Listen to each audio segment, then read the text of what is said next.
Assalamualaikum warahmatullahi wabarakatuh. Baik, pada kesempatan kali ini saya bersama rekan-rekan saya dari kelompok 6, ada Muhammad Tadi Restu Putra dan juga ada Abdul Khalil Jailani. Di sini kami akan menjelaskan, mempresentasikan sebuah materi dengan judul analisis SWOT (SWOT). Untuk mempersingkat waktu, langsung saja materi pertama akan saya bacakan. Sebelum kita masuk ke analisis SWOT, teman-teman perlu tahu terlebih dahulu nih, apa itu yang dimaksud dengan SWOT, SWOT. SWOT itu merupakan singkatan S, strength yang berarti kekuatan, lalu W, weakness berarti kelemahan, O untuk opportunity yang berarti faktor peluang, dan T untuk threatness yang berarti ancaman, yang mana nantinya keempat sub ini akan saling berkaitan. Nanti akan saya jelaskan. Sebelumnya kita bahas satu persatu dulu. Yang pertama ada strength atau kekuatan. Strength ini merupakan faktor pendorong bagi suatu perusahaan atau organisasi agar bisa lebih berkembang, lebih maju dan lebih baik. Contohnya dari perusahaan memiliki teknologi yang memadai, sehingga itu akan membantu meringankan dan mempercepat produksi dari perusahaan tersebut. Lalu ada manajemen yang baik. Lalu ada juga jumlah personel. Semakin banyak personel maka semakin banyak juga pekerjaan yang dapat diselesaikan. Lalu ada juga karyawan yang berpengalaman. Tentu ini akan meningkatkan kualitas dari produk yang diciptakan dari perusahaan tersebut. Lalu yang selanjutnya ada weakness. Nah, weakness ini merupakan lawan atau bertolak belakang dengan strength tadi, kekuatan. Jika strength faktor pendorong untuk perusahaan menjadi lebih baik, maka weakness ini adalah faktor internal dari perusahaan yang menghambat suatu perusahaan untuk menjadi lebih baik dan lebih maju. Contohnya dari karyawan yang tidak disiplin, tentu ini akan menghambat dari perusahaan tersebut. Lalu ada juga rendahnya kesejahteraan karyawan. Nah, ini bisa menyebabkan karyawan-karyawan itu tidak bersemangat dalam bekerja ataupun memajukan perusahaan tersebut. Lalu ada juga lemahnya infrastruktur. Nah, faktor pendukung dari perusahaan tersebut juga bisa menghambat dari jika faktor tersebut memang kurang memadai. Contohnya dari memang teknologi yang kurang, itu tentu akan menghambat suatu perusahaan dalam memproduksi suatu produk. Lalu selanjutnya ada opportunity atau faktor peluang. Opportunity ini merupakan faktor eksternal dari perusahaan yang mana ini harus dimanfaatkan oleh perusahaan untuk bisa berkembang lebih baik. Contohnya dari ketersediaan tenaga kerja di perusahaan tersebut atau di wilayah tersebut. Lalu ada kebutuhan pasar terhadap produk yang kita ciptakan. Tentu ini akan meningkatkan pemesanan terhadap produk kita dan akan meningkatkan terhadap kas perusahaan kita. Lalu ada juga sedikitnya kompetitor. Nah, dengan sedikitnya kompetitor ini akan membuat kita menjadi leluasa untuk mendistribusikan produk-produk kita kepada masyarakat karena tidak adanya pesaing. Lalu selanjutnya ada threat atau ancaman. Nah, threat ini merupakan lawan dari opportunity. Jika opportunity adalah faktor eksternal yang harus kita manfaatkan untuk kemajuan perusahaan. Nah, threat ini adalah faktor eksternal dari perusahaan yang dapat mengancam atau membahayakan terhadap perusahaan.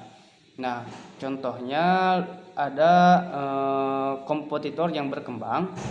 Nah, tentu ini akan mengurangi pemesanan terhadap produk-produk kita. Lalu ada image masyarakat yang jelek, tentu ini akan merusak nama baik, citra baik perusahaan kita. Dan selanjutnya ada peran pemerintah. Nah, peran pemerintah ini sebenarnya bisa menjadi opportunity ataupun bisa menjadi threat, bisa menjadi peluang ataupun menjadi ancaman, tergantung dari regulasi peraturan apa yang ditetapkan oleh pemerintah. Jika peraturan tersebut menguntungkan, maka itu bisa menjadi peluang bagi perusahaan kita. Namun sebaliknya, jika peraturan atau regulasi tersebut merugikan, maka itu akan menjadi ancaman bagi perusahaan kita. Nah, lalu selanjutnya ada hubungan antara keempat sub tadi, yang mana sudah saya bikinkan dalam sebuah bagan. Bisa rekan-rekan lihat, ada pengaruh eksternal, ada pengaruh internal, ada kekuatan pendorong, dan juga ada kekuatan penghambat. Pengaruh eksternal itu ada opportunity atau peluang, dan juga ada threat atau ancaman. Lalu ada kekuatan pendorong, itu ada opportunity dan juga strength atau peluang dan juga kekuatan. Lalu ada faktor penghambat, ada threat dan juga weakness atau kelemahan dan juga ancaman. Dan ada faktor internal, yaitu strength dan juga weakness. Mungkin materi selanjutnya akan disampaikan oleh rekan saya. Bismillahirrahmanirrahim. Assalamualaikum warahmatullahi wabarakatuh. Memperkenalkan, nama saya Abdul Hafiz Jalani. Di sini saya akan menjelaskan poin 8, yaitu analisis SWOT, yaitu tentang fokus intern dan ekstern. Nah, poin selanjutnya yaitu kekuatan, peluang, kelemahan, dan ancaman. Kekuatan, apa yang dilakukan dengan cara yang baik. Nah, jadi suatu perusahaan, suatu pembisnis akan menjadi suatu kekuatan jika melakukan suatu halnya dengan cara yang baik. Nah, berikutnya yaitu peluang. Peluang yaitu diciptakan, bukan ditunggu tapi diciptakan. Nah, jika seseorang pembisnis atau pengusaha akan menimbulkan suatu peluang jika melakukan sesuatu halnya dengan cara yang baik. Tanda peluang. Yang selanjutnya adalah kelemahan. Suatu kelemahan, apa yang salah sekarang. Jadi suatu pengusaha atau suatu pembisnis akan menjadi suatu kelemahan jika melakukan kesalahan walaupun sedikit. Nah, itu akan menjadi suatu kelemahan. Dan berikutnya yaitu ancaman. Jadi ancaman, apa yang dapat menjadi salahnya. Jadi suatu pengusaha atau suatu pembisnis akan menimbulkan suatu ancaman jika bertindak atau melakukan sesuatu menjadi salah, atau misal salah mengargumentasi, salah mengambil suatu keputusan, itu akan menjadi suatu ancaman. Nah, itu dari poin 8. Nah, sekarang Untuk poin 9 yaitu tentang market SWOT. Market SWOT yaitu terdiri beberapa tahap atau tabel. Tabel berikutnya yaitu eksternal.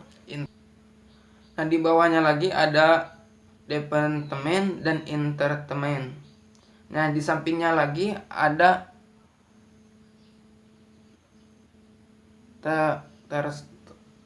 trends atau mobility. Nah, itu tentang poin 9. Nah, poin 10-nya analisis SWOT, menganalisis SWOT. Nah, poin 11-nya yaitu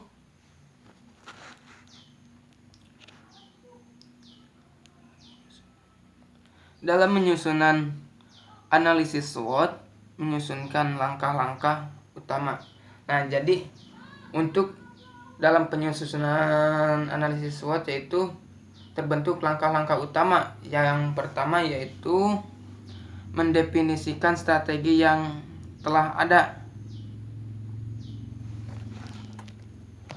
Nah, mendektifikasikan strategi yang telah ada sebelumnya. Jadi menstrategikan strategi yang sebelumnya yaitu atau menjalankan, kalau misalkan dalam suatu proses usaha suatu pabrik, jika itu menjalankan strategi yang sudah ada. Nah, yang poin kedua yaitu mengidentifikasikan perubahan-perubahan lingkungan yang dihadapi oleh usaha dan masih mungkin terjadi di masa mendatang. Nah, jadi mengidentifikasikan tuh yaitu memikirkan perubahan-perubahan suatu pengusaha di masa yang akan datang. Jadi kalau misalkan suatu pengusaha atau suatu pembisnis itu harus berpikir ke depan tentang ancaman suatu peluangnya untuk di masa yang akan datang. Nah, poin selanjutnya yaitu membuat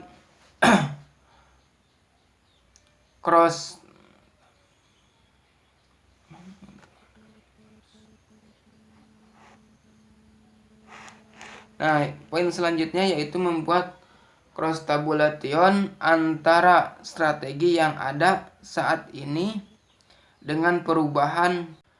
Poin selanjutnya yaitu mengidentifikasikan kategorisasi kekuatan, kelemahan berdasarkan penilaian.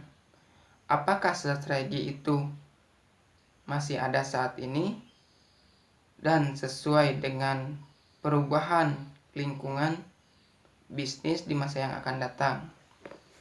Nah, jadi mengidentifikasikan itu yaitu menggabungkan suatu perusahaan terhadap lingkungan ataupun lingkungan terhadap perusahaan di masa yang akan datang. Nah, itu poin terakhir ya.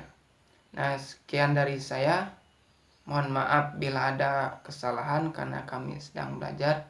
Wabillahi taufiq wal hidayah. Wassalamualaikum warahmatullahi wabarakatuh.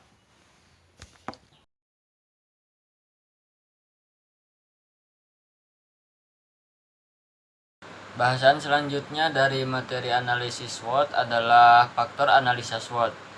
Pertama, strength atau kekuatan. Kekuatan internal organisasi menyangkut pada situasi dan kondisi, yaitu potensi yang dimiliki oleh perusahaan. Pertama, cita-cita serta kebijakan. Yang kedua, tugas pokok dan sasaran. Yang ketiga, filosofi perusahaan dan juga tata nilai perusahaan atau organisasi.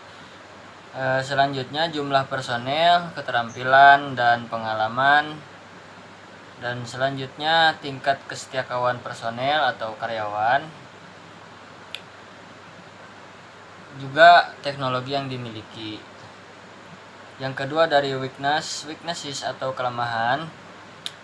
Kelemahan itu adalah berbagai kondisi internal yang melemahkan atau kurang kondusifnya organisasi dalam mengejar visi dan misi yang telah ditetapkan. Bisa dikarenakan karena buruknya birokrasi organisasi, lemahnya disiplin pegawai, dan juga adanya jabatan rangkap, rendahnya kesejahteraan pegawai, lemahnya etos kerja, lemahnya infrastruktur juga mempengaruhi dari faktor kelemahan. Yang ketiga dari opportunities atau peluang. Peluang merupakan faktor eksternal, yaitu tersedia pada lingkungan yang harus dimanfaatkan oleh organisasi. Jadi peluang itu bagaimana organisasi memanfaatkan faktor eksternal. Di antaranya adalah ketersediaan sumber tenaga kerja. Itu merupakan peluang bagi organisasi untuk menambah pekerja lainnya. Yang kedua, kesadaran dan ketaatan masyarakat terhadap hukum. Yang ketiga, kesadaran politik masyarakat. Yang keempat, jaminan keamanan dan lain sebagainya. Yang terakhir dari faktor ancaman. Faktor ancaman berupa ancaman eksternal yang mungkin membahayakan kelancaran aktivitas organisasi dalam upaya mencapai tujuannya, mencapai visi dan misinya juga. Yang pertama, yang menjadi faktor dari ancaman diantaranya pertama kenaikan harga bahan baku. Yang kedua, kelangkaan pemasok material dan peralatan. Yang ketiga, bencana alam. Bencana alam itu merupakan faktor yang mengancam dari kelangsungan organisasi dalam menjalankan bisnisnya. Yang keempat, tingginya tingkat inflasi. Yang kelima, kekuatan pesaing. Yang keenam, tumpang tindihnya kewenangan antar instansi dan lain sebagainya. Yang selanjutnya adalah manfaat analisis SWOT. Analisis SWOT juga mengajarkan pada kita agar menganalisis kondisi diri dan lingkungan pribadi. Manfaat bagi kita. Manfaat bagi perusahaan yaitu menganalisis kondisi internal dan eksternal perusahaan. Menganalisis kondisi internal perusahaan dan lingkungan eksternalnya. Yang ketiga adalah mengetahui sejauh mana diri kita di dalam lingkungan kita. Itu termasuk manfaat bagi kita.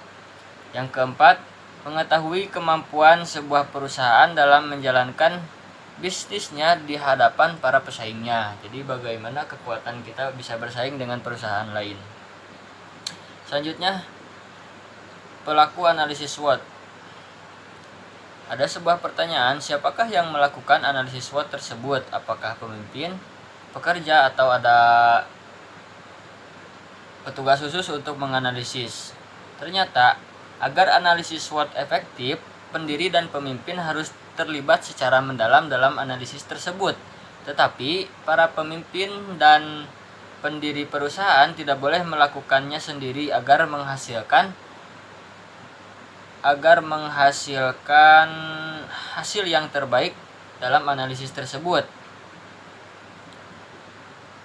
Bisa dimulai dari memilih orang yang dapat mewakili berbagai aspek perusahaan, mulai dari aspek penjualan, layanan pelanggan, pemasaran, pengembangan produk, dan lain sebagainya.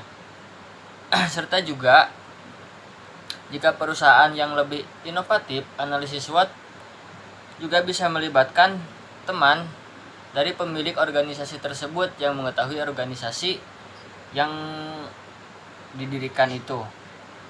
Juga bisa mengambil pendapat dari akuntan, dari vendor atau pelanggan, dan juga dari berbagai faktor, dari berbagai orang-orang yang mengetahui seputar keadaan perusahaan atau organisasi yang sedang didirikan. Mungkin sekian pembahasan dari kelompok kami. Kurang lebihnya mohon maaf, semoga bermanfaat. Dan jika ada yang ingin ditanyakan, silahkan ditulis di kolom komentar. Assalamualaikum warahmatullahi wabarakatuh.